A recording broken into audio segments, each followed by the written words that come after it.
Gente querida, já sei que a minha internet está péssima, por isso quero saber. Carla, meninos, tá dando para me ouvir? Tá dando? Sim, sim. Então eu vou tentar fazer a abertura, que eu preparei uma abertura tão linda. Vou tentar, tá bom, gente? Vamos lá, então. O meu jeito singular de vivenciar a renovação da alma. A gente faz a sese durante toda a quaresma. Quando chega na Páscoa, a gente colhe os frutos de todo aquele esforço de ultrapassar a si mesmo que a gente viveu durante a Páscoa, não é? Esse é o meu modo singular de comemorar a Páscoa. Para você, eu tenho uma escuta afetiva. Eu valorizo a sua experiência, a sua cultura, o seu gosto. Isso que é importante. Em liberdade mútua, você respeita a minha Páscoa e eu respeito a sua. A nossa justamente é isso. No encontro entre o meu e o seu. No encontro, a gente compõe um mundo entre as diferenças, entre as singularidades, sem supremacia, sem submeter o outro àquilo que você acredita. Você acredita? Faça. Você gosta? Faça. Mas deixe o outro fazer aquilo que ele também acredita e gosta. A Páscoa pelo mundo. Olha hoje, gente. Até vou aumentar aqui a telinha para vocês verem. Olha só, na Austrália, olha que interessante que aconteceu lá. Na Austrália, não é o coelhinho que traz os ovos de chocolate. Lá é o bilby. É um marsupial de 30 a 60 centímetros de comprimento, com um excelente senso de olfato e capacidade de audição. Essa troca aconteceu, olha que interessante, porque no país os coelhos são vistos como uma praga. Isso, por volta de 1860, um britânico trouxe da Inglaterra 24 coelhos para o país, para conseguir praticar seu hobby preferido, caçar coelhos. O colonialismo é nefasto em todos os sentidos, né, gente? Como os coelhos são famosos por sua capacidade de reprodução, esses 24 coelhos, em 10 anos, se transformam em uma praga que até hoje não foi controlada pela Austrália. Por isso, eles decidiram trocar o mascote por um animal nativo, que inclusive está em risco de extinção. Olha só, o nosso site está lindo, e é no ninaveiga.com.br Páscoa. Compartilhe a sua Páscoa com a gente. E eu vou colocando tudo lá. Hoje eu vou trazer aqui uma Páscoa que foi compartilhada com a gente. Olha só, nós também fazemos um bolo de maçã, diz a Suzana, que mora em Bangladesh. A receita tradicional alemã de uma portuguesa com tradição alemã que mora em Bangladesh. Esse é o mundo que a gente vive. Em Portugal, é tradição fazer um folar da Páscoa, uma espécie de pão doce com ovos cozidos em cima. Agora eu vou trazer nossas professoras. Boa tarde, queridas. Eu vou colocar já a professora Mônica aqui. Não. Então, boa tarde. Mais uma vez, eu estou muito feliz de estar aqui com vocês. E hoje eu queria trazer algo que eu comecei a falar na segunda-feira. Então, na segunda-feira, eu contei um pouco sobre o costume na antiguidade na Europa das pessoas levarem ovos pintados de manhã, 5 horas da manhã, no primeiro dia da primavera. Então, eles levavam ovos pintados para o campo, né, e colocavam ali no meio das plantações, pedindo, então, uma grande colheita. Na verdade, esse ritual, ele era em homenagem a uma deusa, a deusa Istron. Ela tem vários nomes, então, Ester, Ostera, vários. Por exemplo, Ostera depois se transformou em Ostan, que é Páscoa em alemão. E essa deusa é a deusa da aurora, da passagem para a primavera, deusa do renascimento e da fertilidade, na mitologia nórdica, mitologia germânica. E o seu poder traz o verde de volta para a vegetação. Lembra que eu falei? Você não quer que eu coloque a foto dela, não? Sim, pode pôr. Então, chega um pouquinho mais para lá poder ver. Ó, pronto. Tá. Então, aqui, essa deusa, aqui no cantinho, vocês conseguem ver que tem uma lebre, né? Que é um dos símbolos dela, tá vendo? E é uma deusa, então, da antiguidade. O seu poder traz o verde de volta. Então, eu tinha falado que as árvores não têm folhas e na primavera, então, vem novamente o verde. Torna a vida mais fértil para os homens, mulheres e os animais. Na primavera, lebres e ovos coloridos eram o símbolo da fertilidade e renovação a ela associados. Então, as pessoas faziam rituais em homenagem a essa deusa. Ela estava relacionada à aurora e, posteriormente, à luz crescente da primavera, momento em que trazia alegria e bênçãos à terra, né? É o momento que as pessoas voltam para as ruas e as crianças ficam super felizes. E agora eu quero contar uma lenda que eu achei muito bonita. Então, espero que vocês gostem, uma lenda sobre ela. Então, dizem que Istron tinha uma afeição especial pelas crianças, e onde quer que elas fossem, elas a seguiam, e a deusa adorava entretê-las com a sua magia. Então, era uma deusa que tinha poderes mágicos, e as crianças adoravam ficar com ela. Um dia, ela estava em um jardim muito bonito, novamente cercada pelas crianças, que eram sua grande paixão. E elas, então, estavam ali, brincando, conversando, e, de repente, veio um pássaro muito bonito, voou sobre a cabeça da deusa e sentou e pousou na sua mão.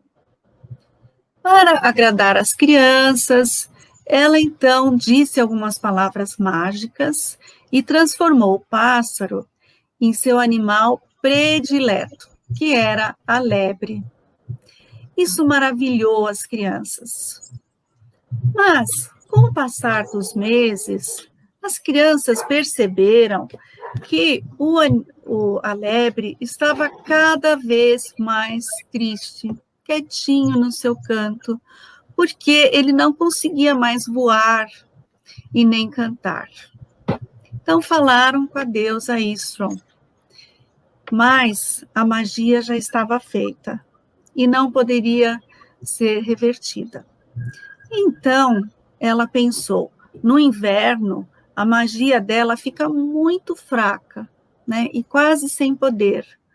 Então, ela falou para a lebre esperar até chegar novamente a primavera, né? E, nesse momento, ela teria, de novo, toda a sua magia, todo o seu poder de magia, e ela poderia, então, pelo menos por um pequeno tempo, transformar a lebre novamente num pássaro.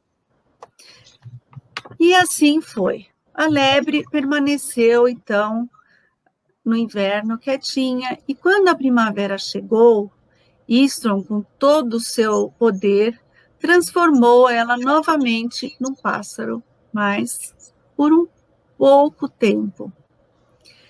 Então, agradecido, o pássaro botou vários ovos em homenagem a Istron. E quando ele voltou a ser, então, a lebre, ele pegou todos esses ovos, pintou-os lindamente, bem coloridos, e deu-os de presente para as crianças e distribuiu por todo o mundo. Então, para agradecer as crianças, né, por terem pedido esse favor a deusa Istron. Então, é essa a lenda, e eu acho ela tão especial, e se vocês imaginarem que ela vem da antiguidade, né? Esses mitos são de antes de Cristo. Então, os símbolos dessa deusa são a lebre, ou o coelho, e os ovos, e os dois representam a fertilidade e o início de uma nova vida. A lebre, como a Nina falou, ela é muito conhecida por seu poder gerador, né? E o ovo sempre esteve associado ao começo da vida. E não são poucos os mitos que nos falam do ovo primordial, que teria sido chocado pela luz do sol, dando assim vida a tudo o que existe. E existe mais uma lenda sobre essa deusa. Ela é também a deusa da pureza, da juventude e da beleza. E na antiguidade, dizia-se que se você recolhesse o orvalho deste momento e depois fizesse um ritual, e se você se banhasse com esse orvalho, você estaria se impregnando com as energias de purificação e juventude de Istron. E, então, você poderia rejuvenescer. Então, uma dica. Bom, então, essa é a lenda que eu acho muito bonita, né? E espero que vocês tenham gostado. Amanhã, nós vamos fazer coisas. Então, nós vamos soprar os ovos, vamos pintar, e aí eu gostaria de, antes disso, mostrar um vídeo com ovos que eu trouxe da Alemanha, que são de papelão, e, na verdade, elas são caixas de presente, né? Então, Nina pode mostrar, então, isso. Antes de começarmos a trabalhar, eu gostaria de mostrar alguns ovos que eu trouxe da Alemanha, não são ovos verdadeiros. Então, esse daqui é de papelão. E a ideia é que ele seja como uma caixa de presente. Então, você dá o presente aqui dentro. Então, ele é muito bonito. Também, nessa mesma linha, tem esse que é de metal, né? Ele também abre, então você pode comprar uma lembrancinha e esse é a embalagem.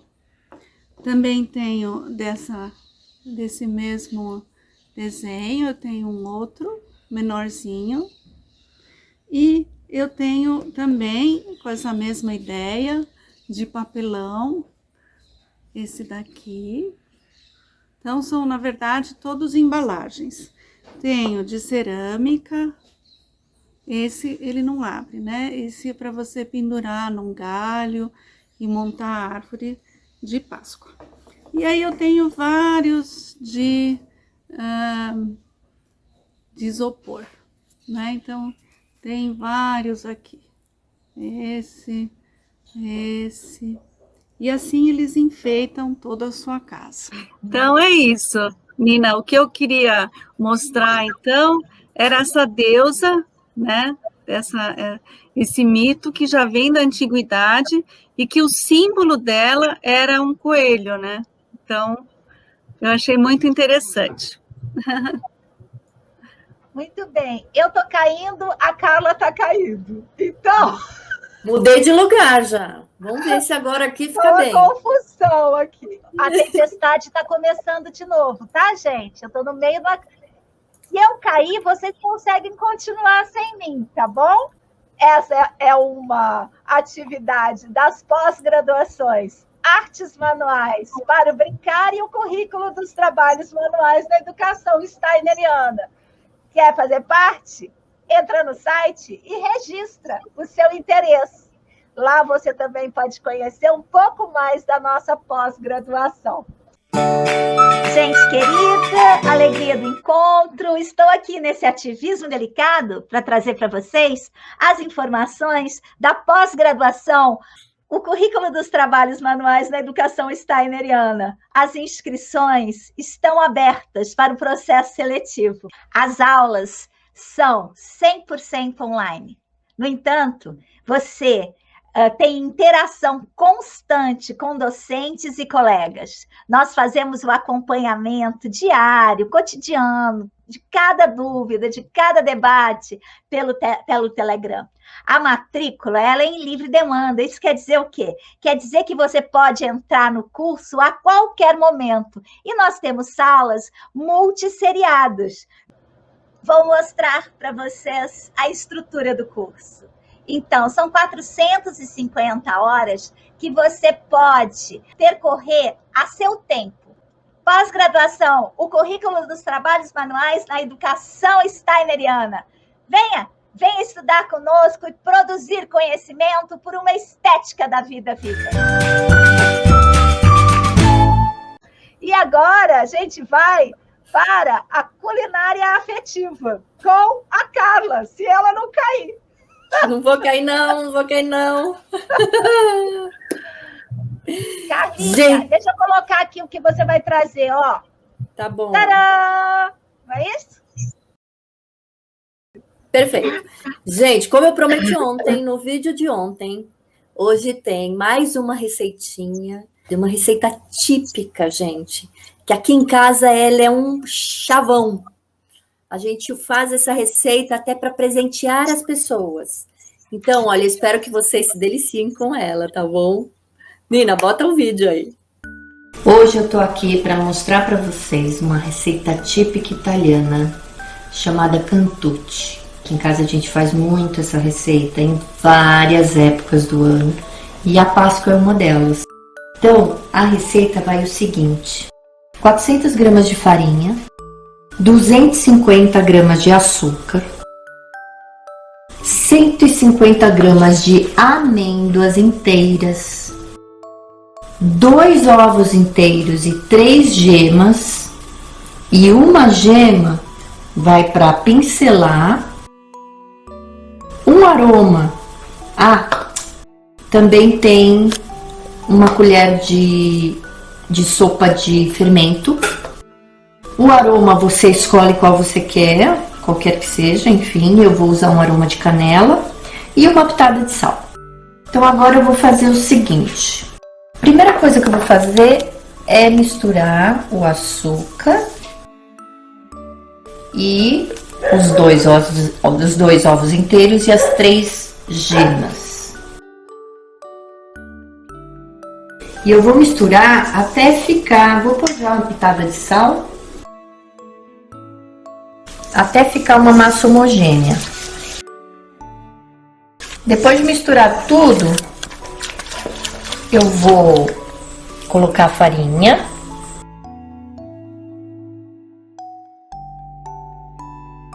Aos poucos. Ó. E vou misturando. Aos poucos, tá? Não pode pôr tudo uma vez, senão vai empelotar tudo.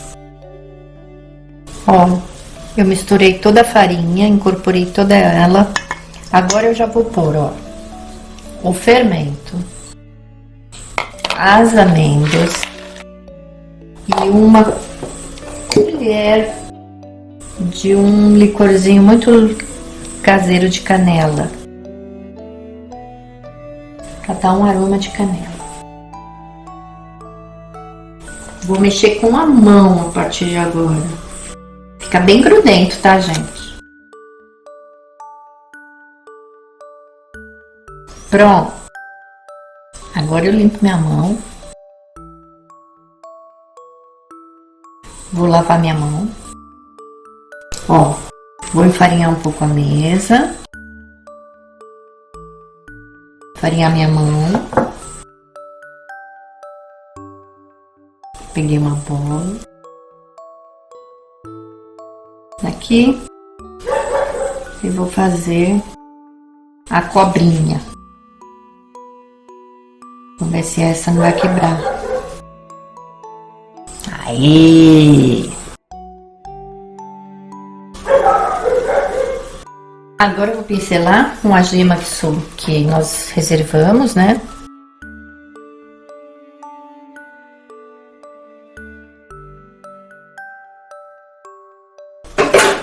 Agora é só pôr no forno.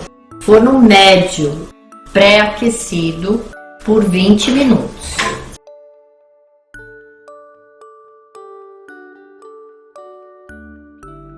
Tem um pulo do gato aqui nesse biscoito. A gente não deixa ele assar.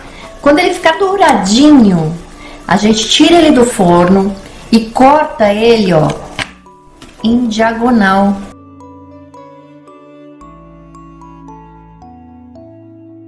Ele ainda tá macio, você corta. E aí você volta a colocar ele no forno para ele ficar crocante.